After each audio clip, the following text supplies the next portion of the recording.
بسم اللہ الرحمن الرحیم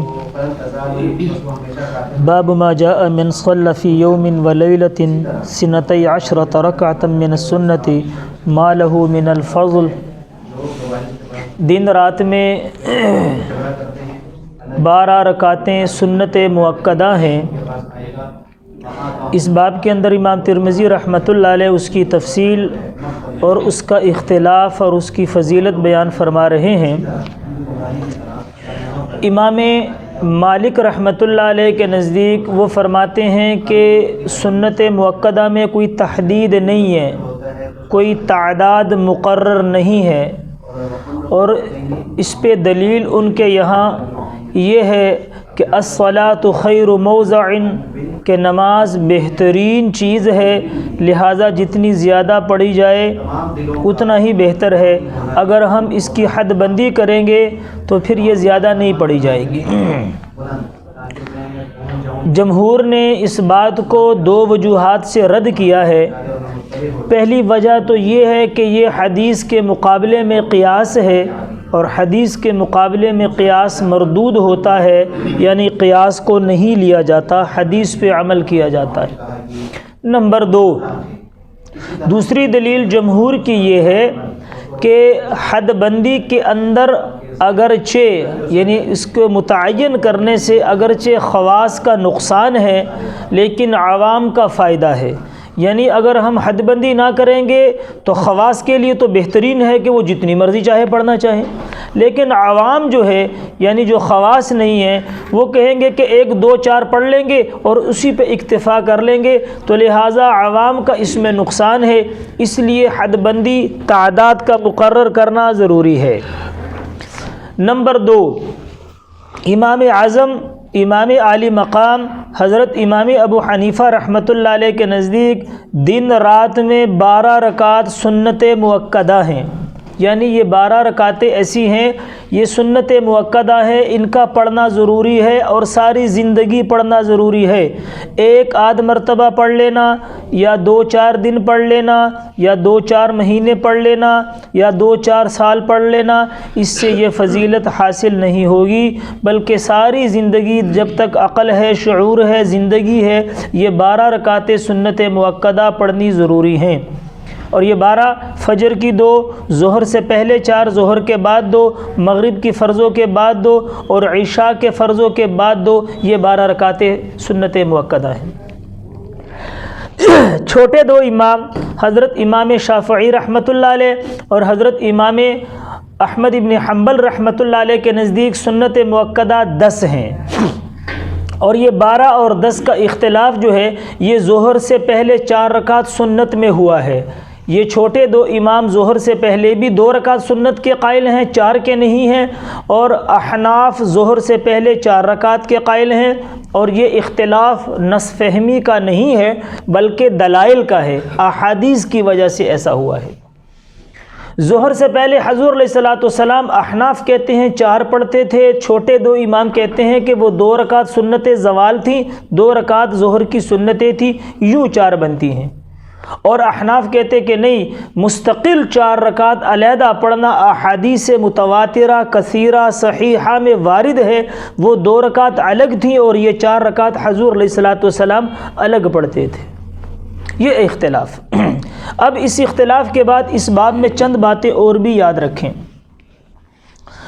پہلی بات تو یہ ہے کہ یہ جو اختلاف ہوا ہے 10 اور 12 میں، اس میں دونوں قسم کی روایتیں ہیں، 10 والی روایت بھی ہے، 12 والی روایت بھی ہے، اور دونوں روایتیں صحیح بھی ہیں، صریح بھی ہیں، لیکن ایک قانون یہ ہے کہ 2 حدیثیں آتی ہیں، ایک میں آتا ہے 5 من الفجر، ایک میں آتا من الفطرہ، اور ایک میں آتا ہے 10 من الفطرہ، کہ 5 چیزیں فطرت میں سے ہیں، ایک حدیث میں آتا ہے کہ 10 چیزیں فطرت میں سے ہیں۔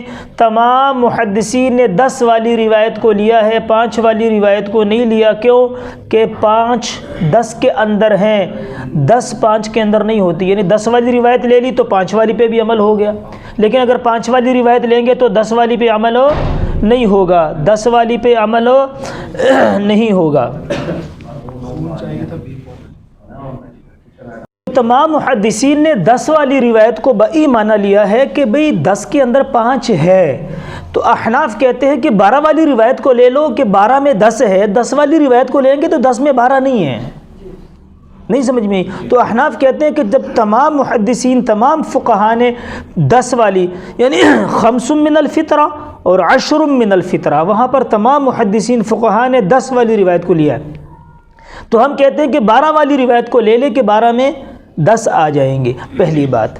دوسری بات جو ابھی میں نے ضمناً عرض کی کہ یہ سنت مؤکدہ جو ہیں یہ ساری زندگی پڑھنے ہیں، یہ نوافل کی طرح نہیں ہے، سنت غیر مؤکدہ کی طرح نہیں ہے کہ وہ پڑھ لو تو ثواب، نہ پڑھو تو کوئی گناہ نہیں۔ اور امام ترمذی رحمۃ اللہ علیہ یہاں پر سب کو جمع بھی کر رہے ہیں، آئندہ ہر ایک یہ سنت مؤکدہ پہ علیحدہ علیحدہ باب بھی قائم کریں گے اور ان کے فضائل وہاں پر بیان کریں گے۔ تو دوسری بات یہ سمجھنی ہے کہ یہ سنت مؤکدہ جو 12 رکعتیں ہیں، فجر سے پہلے 2 رکعت، عصر سے پہلے 4 اور عصر کے بعد 2، مغرب کے بعد 2 اور عشاء کے فرائض کے بعد 2 سنتیں، 2 رکعتیں ظہر سے پہلے سنت مؤکدہ، 4 ظہر سے پہلے، 2 رکعت فجر سے پہلے، ٹھیک ہوگی، 2 رکعتیں فجر سے پہلے اور 4 رکعت ظہر سے پہلے اور 2 رکعت ظہر کے فرائض کے بعد اور 2 رکعتیں مغرب کے فرائض کے بعد اور 2 رکعتیں سنت عشاء کی نماز کے بعد، یہ 12 رکعتیں ہوگی نا، یہ سنت مؤکدہ ہے۔ اس کے علاوہ جو ہے وہ سنت غیر مؤکدہ نوافل ہیں۔ اچھا، تیسری بات یہ ہے کہ عصر سے پہلے جو 4 رکعت ہیں ان کا ثواب کا جو ذکر ہے وہ نہیں ہے، ہاں اتنا ضرور ہے کہ حضور علیہ الصلوۃ والسلام نے ارشاد فرمایا کہ جس آدمی نے عصر سے پہلے 4 رکعت سنت غیر مؤکدہ جو نفل پڑھ لیے، اللہ اس پہ رحم کرے، اللہ تعالیٰ اس پہ رحم کرے۔ لیکن عشاء سے پہلے بھی 4 رکعت سنت غیر مؤکدہ پڑھی جاتی ہیں، لوگ اس پہ اصرار کرتے ہیں، حالانکہ وہ منیہ یہ کبیری کی شرح ہے، اس میں سعید بن منصور رحمۃ اللہ علیہ کے حوالے سے یہ حدیث نقل کی گئی ہے، لیکن تمام فقہاء محدثین کہتے ہیں کہ اس حدیث کی کوئی اصل نہیں ہے۔ کیوں؟ یہ فقہ کی کتاب میں حدیث ہے، اور حدیث کے لیے حدیث کی کسی معتبر کتاب میں ہونا ضروری ہے، حدیث کے ثبوت کے لیے اس حدیث کا کسی حدیث کی معتبر کتاب میں ہونا ضروری ہے۔ اگر وہ فقہ کی کتاب میں کوئی حدیث ملتی ہے یا بزرگوں کے ملفوظات میں کوئی بات ملتی، حدیث ملتی ہے، تو فقہاء محدثین اس کو نہیں لیتے۔ محدثین کہتے ہیں کہ اس حدیث کا جو حدیث کی معتبر کتابیں ہیں ان میں اس حدیث کا ہونا ضروری ہے۔ اس کے لیے ایک تو یہ نظریہ جو آج کل عام ہو گیا کہ حدیث کا بخاری میں ہے کہ نہیں ہے، تو یہ کوئی کسوٹی نہیں ہے، یہ کوئی قاعدہ اور قانون نہیں ہے۔ جس طرح بخاری شریف حدیث کی کتاب ہے، اس طرح دنیا میں جتنی بھی کتابیں ہیں، چاہے وہ سیاہ ستہ ہو یا سیاہ ستہ کے علاوہ ہوں، جو احادیث کی کتابیں ہیں، حدیث کا اس کتاب میں ہونا ضروری ہے۔ یہ کوئی قاعدہ قانون نہیں ہے جو بعض لوگوں نے گڑھ لیا ہے کہ وہ صرف کہتے ہیں کہ بخاری میں ہے تو ٹھیک ہے، بخاری میں نہیں ہے تو پھر نعوذ باللہ من ذالک وہ کوئی حدیث نہیں ہے۔ کیا امام بخاری رحمۃ اللہ علیہ نے تمام احادیث کا احاطہ کیا ہوا ہے؟ یہ غلط بات ہے۔ احادیث کی لاکھوں کتابیں ہیں، احادیث کی ایک بخاری شریف نہیں ہے، لاکھوں کتابیں ہیں احادیث کی، ان تمام کتابوں میں اس حدیث کا ہونا ضروری ہے۔ لہٰذا عشاء سے پہلے جو 4 رکعتیں پڑھی جاتی ہے اس کی کوئی اصل نہیں ہے، اس کی کوئی اصل نہیں ہے۔ نمبر 4، یہ سنتیں فرائض سے پہلے اور بعد کیوں رکھی گئیں؟ یہ سنتیں فرائض سے پہلے اور بعد میں کیوں رکھی گئیں؟ چوتھی بات یہ یاد رکھیں، دیکھیں فجر سے پہلے چونکہ آدمی لمبی نیند سے بیدار ہوتا ہے، آدمی لمبی نیند سے بیدار ہوتا ہے، تو جب وہ نیند سے بیدار ہوتا ہے تو یہ سنت اس لیے رکھی گئی کہ وہ 2 رکعتیں پڑھے گا تو نیند ختم ہو جائے گی۔ کیوں؟ کہ لمبی نیند سے آیا ہے، کافی نیند کر کے آیا ہے۔ اور اس کے اندر ایک حکمت بھی ہے، اس میں ایک حکمت بھی ہے، بخاری شریف کی حدیث ہے، حدیث نمبر 1142، حدیث نمبر 1142 میں لکھا ہے، حضور علیہ الصلوۃ والسلام نے ارشاد فرمایا کہ جب آدمی سوتا ہے تو شیطان اس کے سر میں 3 گرے لگاتا ہے، 3 منتر پڑھ کے 3 گرے لگاتا ہے۔ تو فرمایا جو آدمی بیدار ہو تو وہ سب سے پہلے اللہ کا ذکر کرے، جو آدمی نیند سے اٹھنے کے بعد اللہ کا ذکر کرتا ہے، اور اس کے لیے ذکر اللہ کے نبی نے خود متعین فرمایا، الحمدللہ الذی احیانا بعد ما اماتنا والیہ النشور، یہ دعا پڑھے 1 گرہ کھل جاتی ہے۔ پھر اس کے بعد جب آدمی طہارت حاصل کرتا ہے، وضو استنجا وغیرہ کرتا ہے، دوسری گرہ کھل جاتی ہے۔ اور اس کے بعد جب آدمی نماز پڑھتا ہے تو اس کی تیسری گرہ بھی کھل جاتی ہے، اس کی تیسری گرہ بھی کھل جاتی ہے۔ تو جب یہ 3 گرہیں کھل جاتی ہیں تو وہ نماز، جو فرض نماز ہے، وہ بشاشت قلب کے ساتھ پڑھتا ہے۔